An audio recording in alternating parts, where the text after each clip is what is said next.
ایک دفعہ دین پور شریف جو بڑا ایک مرکز دین ہے، یہاں بڑے بڑے اللہ کے اولیاء آئے،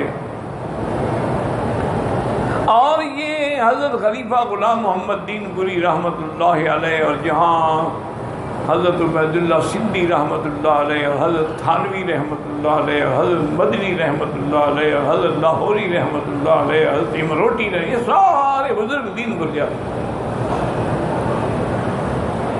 اب بھی الحمدللہ اللہ اس لنگر کو، مدرسے کو قائم رکھے، اور ان کے اس وقت جو بڑے ہیں وہ میاں مسعود ہیں، اللہ ان کو بھی ہر شر سے محفوظ رکھے۔ تو وہاں پر ایک آدمی آیا، ایک ہندو تھا، پنڈت تھا، وہ آیا حضرت کے لنگر میں، کوئی منع نہیں ہوتا تھا، مسلمان ہے، ہندو ہے، سکھ ہے، آیا لنگر ہے، کھا رہا ہے، ٹھہرا ایک دن، 2 دن، 3 دن، چلا گیا۔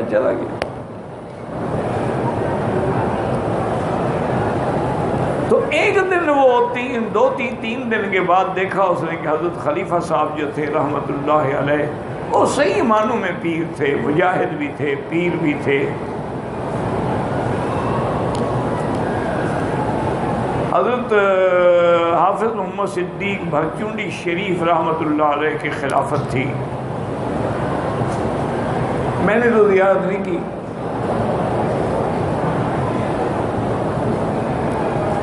تو وہ آیا اجازت لینے کے لیے کہ حضرت میں آپ کے لنگر میں 3 دن رہا ہوں، میرا بڑا خیال کیا، چارپائی دی، بستر دیا، کھانا، چائے، ناشتہ، آج میں اجازت لینے آیا۔ اور پھر میں فقیروں یہ تو بتاؤ آئے کیوں تھے؟ اور نے کہا حضرت اصل بات یہ ہے کہ میں کسی اللہ والے کو تلاش کر رہا ہوں کہ کوئی صحیح اللہ والا مجھے مل جائے تو میں اس سے مسلمان ہو جاؤں۔ میں نے اسلام کی حقانیت کا تو بڑا مطالعہ کیا، لیکن کوئی اللہ والا نہیں ملا۔ آج یہی مشکل ہے کہ ہم اسلام کے لیے رکاوٹ بن گئے۔ تو بہرحال حضرت نے اس سے پوچھا کہ بھائی آپ کیوں آئے؟ انہوں نے کہا حضرت میں کسی اللہ والے کی تلاش میں ہوں۔ انہوں نے کہا پھر کیا وجہ؟ انہوں نے کہا حضرت گزارش یہ ہے کہ جب میں کسی اللہ والے کا نام سنتا ہوں، کسی پیر کا، کسی بزرگ کا، کسی فقیر کا، کسی صوفی کا، تو میں وہاں پہنچ جاتا ہوں، لیکن جب میں مراقبہ کرتا ہوں نا تو ان کے دل میں تو خود سیاہ داغ ہے کہ جس کا اپنا دل صاف نہیں ہے وہ میری ہدایت کیا کرے گا؟ اس لیے میں وہاں سے پھر بھاگ جاتا ہوں۔ آپ نے فرمایا اچھا بھائی فقیر کے دل کا بھی تم نے مراقبہ کیا؟ اس نے کہا ہاں حضرت کیا۔ داغ تو آپ کے دل میں بھی ہے، لیکن فرق اتنا ہے کہ باقی جو انہیں آج تک دیکھے تھے نا ان میں بڑے بڑے داغ، یہاں سوئی کے ناکے کے برابر ایک داغ ہے۔ داغ تو ہوا نا، پھر بھی چھوٹا ہو یا بڑا ہو۔ آپ نے فرمایا اچھا بھائی، اور میں اچھا ایک بات اور بتاؤ، اور سچی بات بتانا، تم اس مقام پہ کیسے پہنچے ہو کہ مراقبہ کر کے دل دیکھ لو؟ اور نے کہا حضرت نفس کی مخالفت سے میں نے فیصلہ کیا ہے کہ جو نفس مانگے گا نہیں دوں گا۔ نفس کہتا ہے کہ یار آج تو گوشت کھانا چاہیے، میں کہا ٹھیک ہے آج تمہیں دال کھلاؤں گا۔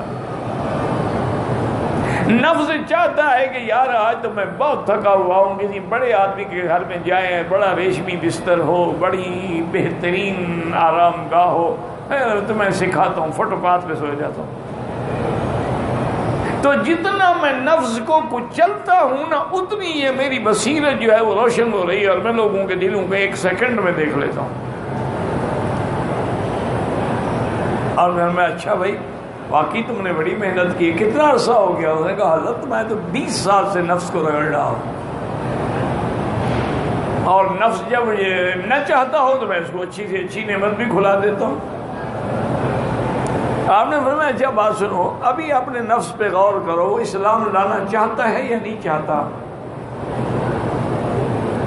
اس نے کہا جی میں نے غور کیا ہے وہ نفس اسلام قبول کرنا نہیں چاہتا، میں نے اس کی مخالفت کرو، مطلب تمہاری گزرگی تو آج ختم ہو گئی۔ جو کچھ تم نے پایا نفس کی مخالفت سے پایا ہے نا، تو نفس اسلام نہیں قبول کرتا، تو اب تم مخالفت کرو اور کلمہ پڑھ دو گے۔ فوراً کلمہ پڑھ لیا حضرت کے ہاتھ۔ جب مسلمان ہو گیا، غسل کر لیا، مسلمان بھی ہو گیا، حضرت نے نماز سکھائی، کلمہ سکھایا، نماز سے فارغ ہو کے فرمایا ارے بھائی ایک دفعہ پھر تم مراقبہ کر کے فقیر کا دل دیکھ لو۔ اس نے پھر مراقبہ کیا، کہنے لگا حضرت اب تو کوئی داغ نہیں ہے، بالکل دل آپ کا تو روشن ہے۔ فرمایا بدبخت وہ جو اللہ والے تھے ان کے دل میں بھی داغ نہیں تھا، تیرا کفر اندر نظر آتا تھا، وہ جو تیرے کفر کی سیاہی تھی نا اس کا عکس پڑتا تھا۔ ان کے دل تو شیشہ تھے، شیشے کے سامنے جو چیز رکھو گے وہی اس کے اندر آئے گی۔